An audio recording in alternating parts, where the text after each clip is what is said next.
Radhe Krishna friends, இப்போ நீங்கள் பார்க்க போகிற இந்த வீடியோ வந்து சீரடிக்கு பக்கத்தில் இருக்கக்கூடிய, அதாவது மகாராஷ்டிராவில் இருக்கக்கூடிய சனி சிக்னாப்பூர் அப்படிங்கிற ஒரு ஊர் தான். சனி பகவானுடைய கோவில் இது.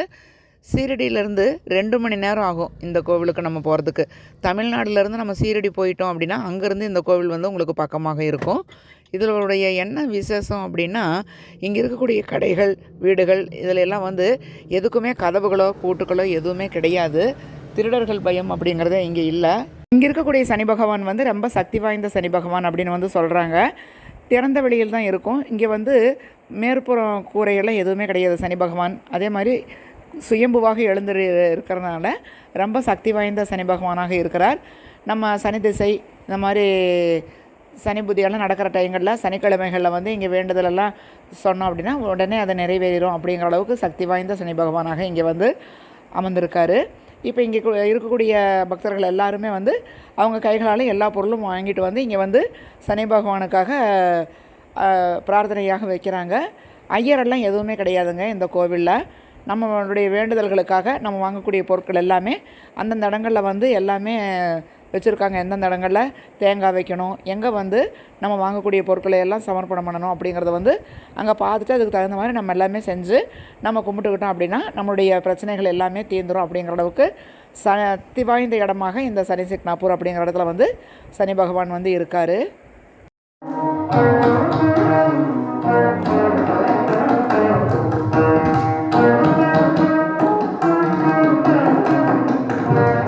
இப்போ நீங்கள் பார்த்துட்ருக்கிறது இவர் தாங்க சுயம்புவாக எழுந்தல் இருக்கக்கூடிய சனி பகவான்.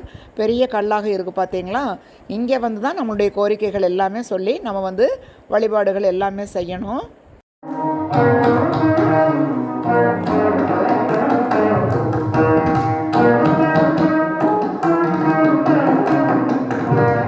ஃப்ரெண்ட்ஸ், இப்போ நீங்கள் பார்த்துட்டு இந்த ஊர் வந்து சீரடியிலேருந்து 3 மணி நேரம் ட்ராவல் பண்ணினா அவுரங்காபாத் அப்படிங்கிற இடம் வந்து வரும். அந்த இடத்துல இருக்கக்கூடிய ஜோதிர்லிங்கம் 12 ஜோதிர்லிங்கத்தில் 12வது ஜோதிர்லிங்கம் தான் இது. காசியில் இருக்கிற மாதிரியே இந்த லிங்கம் வந்து சின்னதாக இருக்கும். இதை வந்து நம்ம தொட்டு வழிபாடு செய்யலாம். இங்கே வந்து ஆண்கள் எல்லாருமே அவங்களுடைய மேல் சட்டை வந்து கழட்டினதுக்கப்புறமா தான் இந்த கோவிலுக்குள்ளார கருவறைக்குள்ளார வந்து அனுமதிக்கப்படுறாங்க. அதே மாதிரி இங்கே வந்து நம்ம என்ன வேண்டிக்கிறோமோ அது எல்லாமே நடக்கும் அப்படிங்கிற மாதிரி ஒரு சக்தி வாய்ந்த இடமாகவும் இருக்குது. சீரடிக்கு போகிறவங்க எல்லாருமே வந்து இந்த ஜோதிர்லிங்க தரிசனம் கண்டிப்பாக செய்கிறாங்க. நல்ல கூட்டமாக இருக்குங்க. இங்கே வந்து நம்ம பகவானை வந்து தொட்டு கும்பிட்றப்போ நம்மளுக்கு வந்து ஒரு மனநிறைவு கிடைக்கிது. நம்மளுக்கு வந்து மன திருப்தி எல்லாமே வந்து இந்த இடத்துல வந்து கிடைக்கிதுங்க. நம்ம கைகளாலேயே கருவறையில் இருக்கக்கூடிய இந்த சிவபெருமானுக்கு அபிஷேகங்கள் எல்லாம் செய்யலாம். நம்ம எடுத்துகிட்டு போகக்கூடிய அந்த பூக்கள் எல்லாமே வந்து இங்கே சிவனுக்கு அர்ப்பணித்து நம்ம வந்து என்ன வேண்டிக்கிறோமோ அதை எல்லாமே மனசார வேண்டி பிரார்த்தனை பண்ணிக்கலாங்க. அந்த அளவுக்கு வந்து இந்த கோவிலில் வந்து நம்ம நினைக்கக்கூடிய காரியங்கள் எல்லாமே நடக்கும் அப்படின்னு வந்து சொல்கிறாங்க. அதே மாதிரி கூட்டம் நிறைய இருக்கிறதுனால ஒரு செகண்டுக்கு மேலே நிற்க விட மாட்டேங்கிறாங்க. அப்படியே வந்து நகர்த்தி விட்டுறாங்க. அந்த அளவுக்கு வந்து கூட்டம் அதிகமாக இருக்குது இந்த கோவிலில்.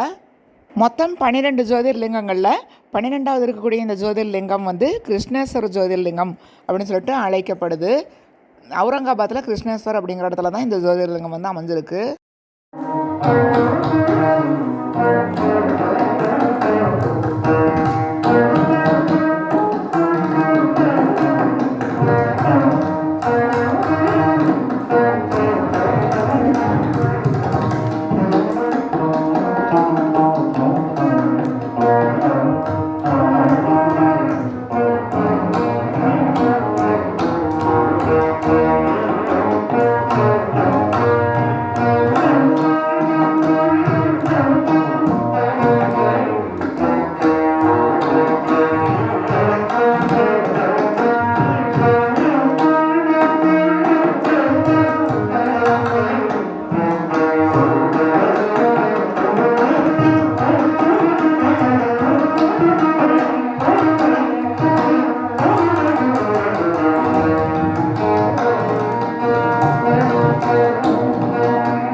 கோவிலை சுற்றி இருக்கக்கூடிய இந்த அமைப்பு பாருங்கள், அவ்வளோ அழகாக இருக்குது பார்க்குறதுக்கு. இதில் நம்ம வந்து ஏறி தான் மேலே கோவிலுக்கு கருவறைக்குள்ளே போகணுங்க. அவ்வளோ அழகாக இருக்குது. இந்த சுற்றிலும் உள்ள இந்த இடங்களை பார்த்தோம் அப்படின்னா அவ்வளோ ரம்யமாக இருக்குது. கொஞ்சம் நேரம் வந்து அப்படியே மெய் மறந்து நம்ம வந்து அங்கே இருந்தோம் அப்படின்னா தான் அந்த மனசு திருப்தி, சந்தோஷம் எல்லாமே கிடைக்கிது. அந்தளவுக்கு வந்து ரொம்ப அழகாக வடிவமைச்சிருக்காங்க கோவிலை சுற்றி இருக்கக்கூடிய இடங்கள் எல்லாமே. இப்போ இந்த நந்தி பார்த்தீங்க இல்லைங்களா, இதுக்கு நேர் எதிரில் தான் வந்து சிவபெருமான் வந்து இருக்கார். அதுதான் வந்து மூலஸ்தானம். அது வந்து எங்களால் இந்த வெளியில் இருக்கிற இடம் மட்டும்தான் வீடியோ எடுக்க முடிஞ்சது. அந்த கருவறைக்குள்ளே வந்து விட மாட்டாங்க அப்படிங்கிறதுனால அங்கே வந்து நாங்கள் வீடியோ எடுக்க முடியல. அடுத்ததாக எல்லோரா பார்க்க போனோம். எல்லோரா அப்படிங்கிறது நிறைய பேர் கேள்விப்பட்டிருப்பீங்க. அந்த காலத்தில் வந்து நம்ம ஸ்கூல் புக்கில் வந்து வரலாறில் வந்து கண்டிப்பாக வந்திருக்கும். எல்லாரா குகை சிற்பங்கள் அப்படின்னு சொல்லிட்டு பெரிய மலையை வந்து குடஞ்சி அதில் வந்து சிற்பங்கள் எல்லாமே அப்படியே வந்து உருவாக்கி இருப்பாங்க. நெக்ஸ்ட் வீடியோவில் உங்களை மீட் பண்ணுறேங்க. வாழ்க வையகம், வாழ்க வளமுடன்.